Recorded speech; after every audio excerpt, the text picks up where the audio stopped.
I'm gonna now unlock the sequencer and I'm gonna select the cine camera actor. Let me just bring up this window in here, and I'm gonna also bring up my details panel.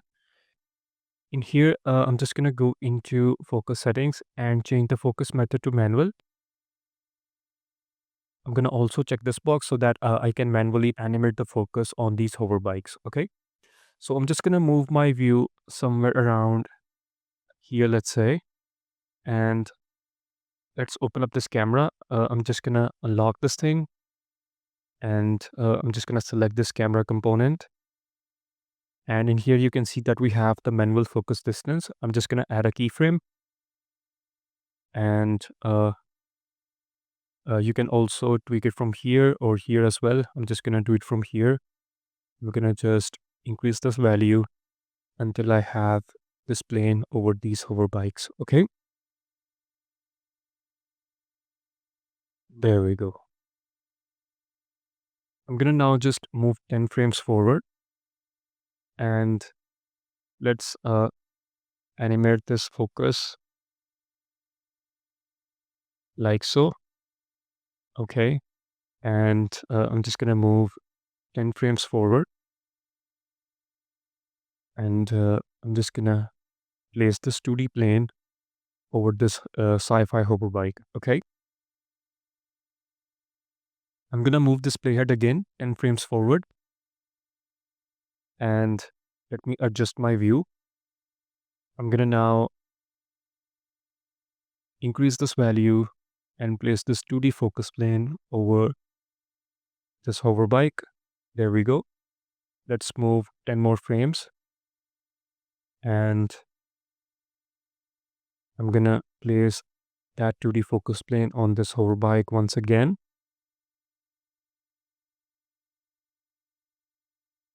Let's add 10 more frames and I'm gonna do the same thing again. Let me just bring my view somewhere around here and I'm gonna move 10 frames forward again and adjust the manual focus right on this hover bike. I think I should decrease this value to just about there and I'm just gonna move the playhead again and then increase this value to place this 2D focus plane over that hover bike. Just about here, I guess. Maybe not. Let me just get closer to this thing and I'm just gonna use my eyedropper tool to set the focus on this hover bike. Okay, I'm gonna move 10 more frames forward and repeat the same thing in here as well. There we go. Okay, let's see. I'm just gonna move back here and see how this thing looks like. Let's go back to frame number 0. And yeah, I think it looks good. I'm gonna move the playhead. Looks good. And let me adjust my view. Yeah, it looks good in here as well. Frame number 40 looks pretty good. Frame number 50 still looks pretty good. And so far so good.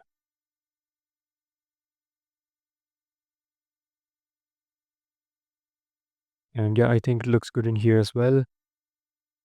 And finally, we have frame number 80. Okay. Let's just roll back on the sequencer and see how this thing looks like. I think at frame number 76, I should really add another keyframe here.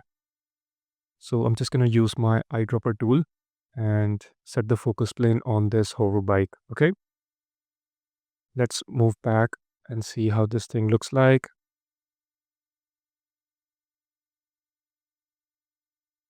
Yeah, looks good. I just want to make sure that this 2D focus plane is placed exactly over the hover bike, not only on the keyframes, but in between the keyframes as well. Okay.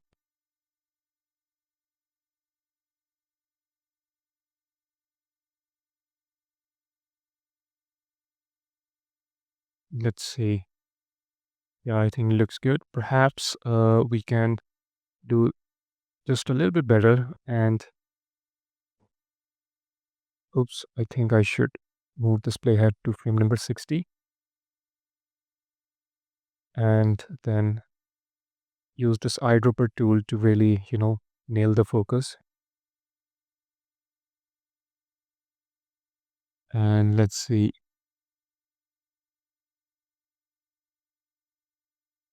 I think I should enlarge this window.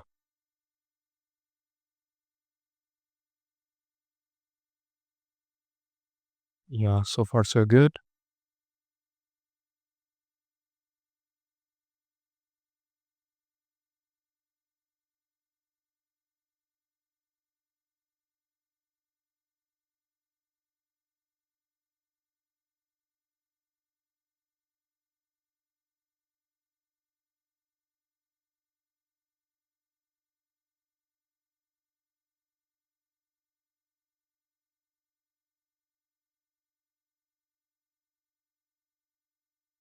Yeah, looks pretty good. Okay. So I'm gonna now just save everything and uncheck this box. And I'm just gonna split this window, enlarge this window, and let's see how this animation looks like.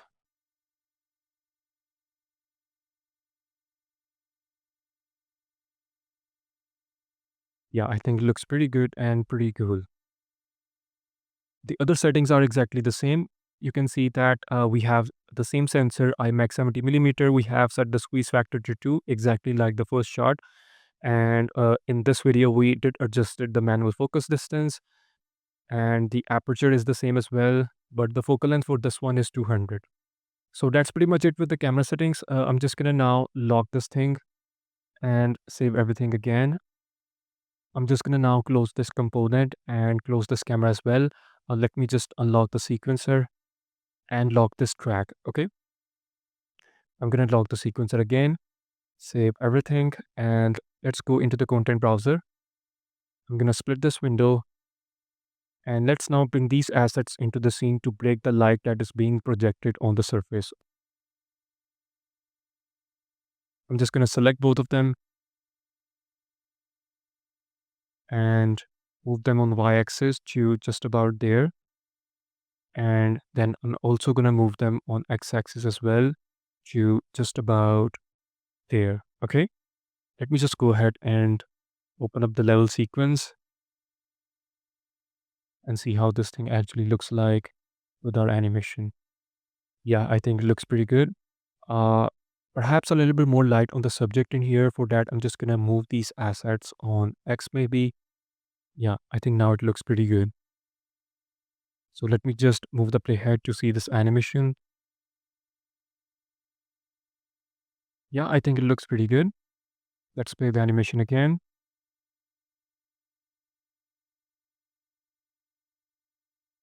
Pretty cool. Okay. So that's pretty much it for today's lesson. And in the next lesson, we'll adjust the lighting of our scene for the second shot. For the most part, I think the lighting is pretty okay. For especially for the day scene, I think it's pretty okay, and we don't need to tweak any sort of parameters in here. But I think we're gonna have to make a few adjustments for the night scene. So I'll see you guys in the next one.